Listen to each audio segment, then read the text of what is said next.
یہ کہانی ہے ایک جنگل کی جس میں سب رہتے ہیں ہنسی خوشی اپنی دنیا میں، پر دو ایسے بھی ہیں جو ہر وقت کسی نہ کسی کو نقصان پہنچانے کے لیے تیار رہتے ہیں اور مختلف قسم کی سازشوں سے جنگل والوں کو تنگ کرتے رہتے ہیں۔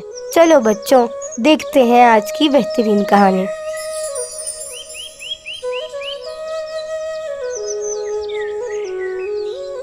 تم صبح صبح کیا کر رہے ہو؟ کھانا تلاش کر رہا ہوں۔ جنگل میں جاؤ، یہاں کچھ نہیں پڑا۔ یہ مل گیا۔ تم صبح صبح مجھے تنگ کرنے آ جاتے ہو۔ ہم دوست ہیں، تنگ تو کیا جا سکتا ہے نا۔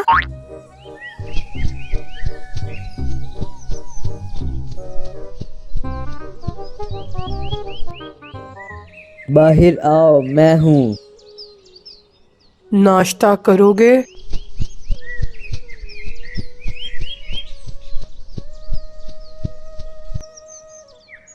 تم ہر وقت اس پر کیوں غصہ کرتے رہتے ہو؟ یہ میرا نقصان کرتا ہے اور جب بھی آتا ہے مجھے بتائے بغیر آتا ہے۔ چلو سرپنچ کے پاس چلتے ہیں، کچھ جنگل کے حوالے سے بات کرنی ہے۔ چلو۔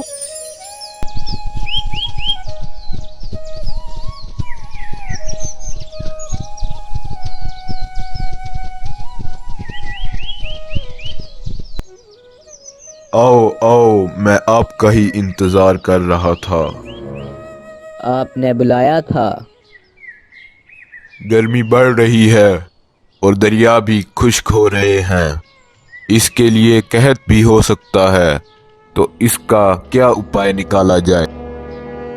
اناج کا ذخیرہ کریں۔ ذخیرہ کرنے کے لیے ہم اکیلے کیا کر سکتے ہیں؟ سارے جنگل والوں کو بلائیں اور سارے مسئلے سے آگاہ کر کے اناج ذخیرہ کرنے کا حکم جاری کر دیں۔ اناج ذخیرہ کرنے کے لیے ایک الگ سے گودام بنائیں تاکہ سب کو اتنا ہی اناج دیا جائے جس سے وہ قحط ختم ہونے تک گزارا کر سکے۔ ٹھیک ہے، پھر آج ہی سب کو اکٹھا کریں۔ سب مل کر تمام جنگل واسیوں کو اکٹھا کرتے ہیں۔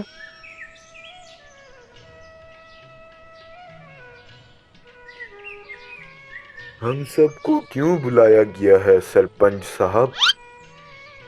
جیسا کہ آپ کو معلوم ہے کہ کئی دنوں سے بارش نہیں ہوئی اور قحط کا خدشہ ہے، اس لیے میں نے یہ فیصلہ کیا ہے کہ آپ سب مل کر اناج ابھی سے اکٹھا کریں گے اور گودام تیار کیا گیا ہے، اس میں جمع کروائیں گے، جس کو یہ دیکھیں گے۔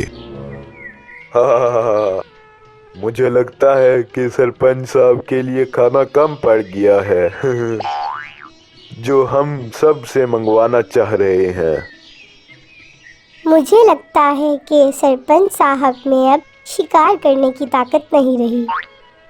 جو لوگ اس بات سے اتفاق نہیں کرتے وہ یہاں سے جا سکتے ہیں، اور وہ ایک بات جان لیں، اگر قحط آیا تو جو اناج ذخیرہ کیا ہوگا وہ انہیں نہیں دیا جائے گا۔ اس بات سے سبھی اتفاق کرتے ہیں اور چلے جاتے ہیں۔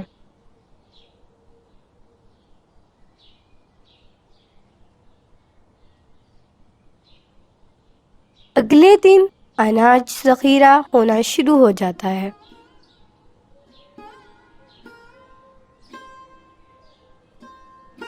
کچھ دنوں میں قحط شروع ہو جاتا ہے۔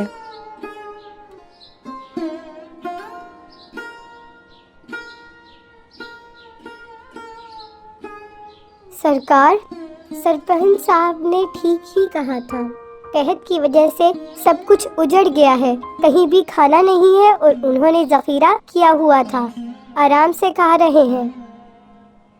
ہاں تم ٹھیک کہتے ہو، ہمارے پاس بھی کھانا ختم ہونے والا ہے۔